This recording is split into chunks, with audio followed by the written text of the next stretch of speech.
Assalamualaikum warahmatullahi wabarakatuh. Selamat pagi anak-anakku. Bagaimana kabarnya hari ini? Ibu harap kalian dalam keadaan sehat walafiat tanpa kurang suatu apapun ya. Untuk pembelajaran kali ini, kita laksanakan secara daring. Tapi meski demikian, mudah-mudahan tidak mengurangi semangat anak-anak dalam belajar ya. Dan sebelum memulai pembelajaran, alangkah lebih baik kita berdoa terlebih dahulu. Silahkan di jeda videonya, kita berdoa bersama-sama.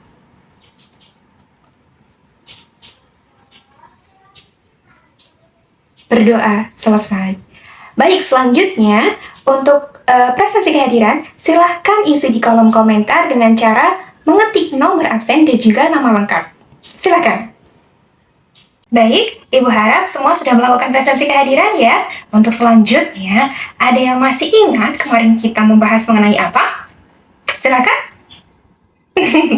Pada materi kemarin, kita sudah membahas mengenai pengertian teks biografi dan juga karakteristik teks biografi. Lantas, untuk hari ini, adakah yang tahu kita akan belajar apa? Tapi sebelumnya, siapa sih tokoh yang sudah tertera di layar tersebut? Yang pertama, ada sosok perempuan. Yang kedua, ada sosok laki-laki dengan peci hitam khasnya. Siapa ayo? Tokoh pertama adalah Raden Ajeng Kartini, kemudian tokoh kedua adalah B.J. Habibie. Pada pertemuan kali ini, kita akan membahas mengenai biografi Raden Ajeng Kartini dan juga B.J. Habibie. Tapi sebelum kita membahas lebih dalam, kita akan membahas terlebih dahulu mengenai struktur teks biografi dan juga aspek kebahasaan dalam teks biografi. Yang pertama, struktur teks biografi terdiri atas 3 poin penting. Yang pertama ada orientasi, yang kedua ada peristiwa atau kejadian penting, kemudian yang ketiga ada reorientasi. Poin pertama yaitu orientasi.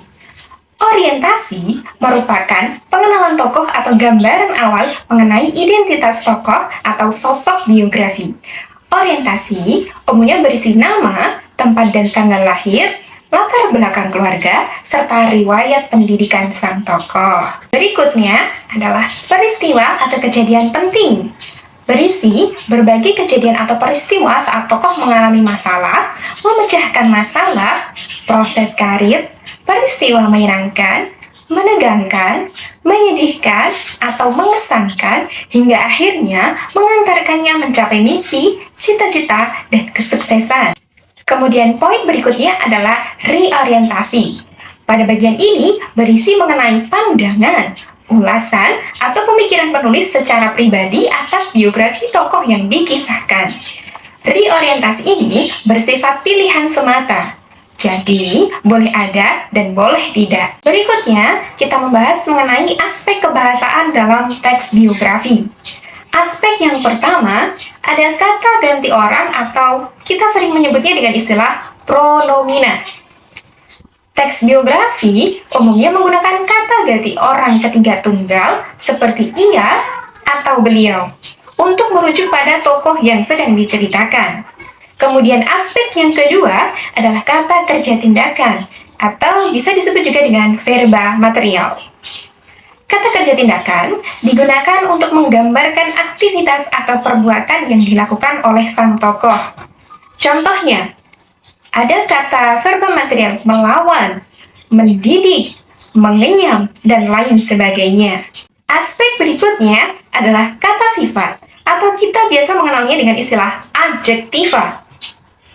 Kata sifat digunakan untuk memberikan deskripsi atau gambaran tentang sifat-sifat tokoh. Contohnya, gigih, pekerja keras, tangguh, dan lain sebagainya. Aspek berikutnya, kata penanda waktu atau konjungsi temporal. Kata penanda waktu digunakan untuk menunjukkan urutan peristiwa dalam kehidupan sang tokoh. Contohnya, setelah itu, kemudian, lalu, dan lain sebagainya. Aspek selanjutnya adalah kata kerja pasif. Kata kerja pasif digunakan untuk menjelaskan peristiwa yang dialami tokoh sebagai subjek yang diceritakan. Contohnya, diberi, ditugaskan, atau dipilih. Aspek yang berikutnya adalah kata kerja aktivitas mental. Kata kerja aktivitas mental yang digunakan untuk mengutarakan respon. Ya, kata kerja aktivitas mental digunakan untuk mengutarakan reaksi individu pada sikap, kondisi, atau pengalaman. Contohnya, sedih, senang, kecewa, dan lain sebagainya. Aspek berikutnya ada kata hubung atau kita biasa menyebutnya dengan konjungsi.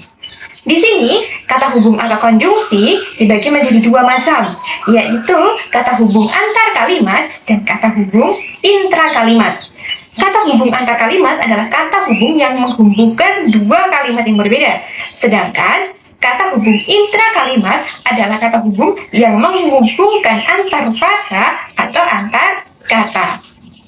Aspek yang berikutnya adalah rujukan kata. Rujukan kata adalah kata yang memberikan rujukan pada kata lain yang telah disebutkan sebelumnya. Contohnya, itu, tersebut, demikian, dan lain sebagainya. Berikutnya adalah aspek kejadian, waktu, dan tempat. Dalam teks biografi, terdapat kejadian, waktu, dan tempat yang menjelaskan kejadian yang telah dilakukan oleh tokoh. Demikian penjelasan mengenai struktur teks biografi dan juga aspek kebahasaan teks biografi. Selanjutnya, Ibu akan menyampaikan biografi Raden Ajeng Kartini. Tolong disimak baik-baik ya. Biografi Raden Ajeng Kartini. Raden Ajeng Kartini lahir pada tanggal 21 April tahun 1879 di Jepara, Jawa Tengah. Ia merupakan putri dari Raden Mas Adipati Aryo Sosroningrat, seorang Bupati Jepara, dan M.A. Ngasirah. Kartini berasal dari keluarga bangsawan yang memiliki tradisi ketat, termasuk larangan bagi perempuan untuk mengenyam pendidikan tinggi. Meskipun demikian, Kartini beruntung sempat mengenyam pendidikan di Europese Lager School atau ILS, di mana ia belajar bahasa Belanda. Setelah lulus, ia tidak diperbolehkan melanjutkan pendidikan karena harus menjalani pingitan sesuai adat istiadat saat itu. Namun, Kartini tidak menyerah. Ia terus belajar secara mandiri dan berkorespondensi dengan teman-teman serta tokoh intelektual Belanda. Dari surat-suratnya, Kartini mengungkapkan gagasan tentang kesetaraan gender, pendidikan bagi perempuan, dan kemajuan sosial di Indonesia. Pada tahun 1903, Kartini menikah dengan Raden Adipati Joyo Diningrat, Bupati Rembang. Suaminya mendukung cita-citanya dalam mendirikan sekolah bagi perempuan pribumi. Sayangnya, Kartini meninggal dunia pada usia 25 tahun, tepatnya pada tanggal 17 September tahun 1904 setelah melahirkan anak pertamanya. Pemikirannya yang tertuang dalam surat-suratnya kemudian dikumpulkan oleh J.H.A. Bendanon dalam sebuah buku berjudul Habis Gelap Terbitlah Terang. Karya ini menjadi inspirasi bagi gerakan emansipasi perempuan di Indonesia. Untuk mengenang jasanya, pada tanggal 21 April diperingati sebagai Hari Kartini, sebagai simbol perjuangan perempuan Indonesia dalam mendapatkan hak, pendidikan, dan kesetaraan. Itu tadi biografi singkat seorang tokoh Raden Ajeng Kartini. Berikutnya, kalau kita kaitkan dengan pembahasan kita sebelumnya terkait struktur teks biografi, kira-kira mana sih yang merupakan orientasi? Yang mana ya? Ini dia.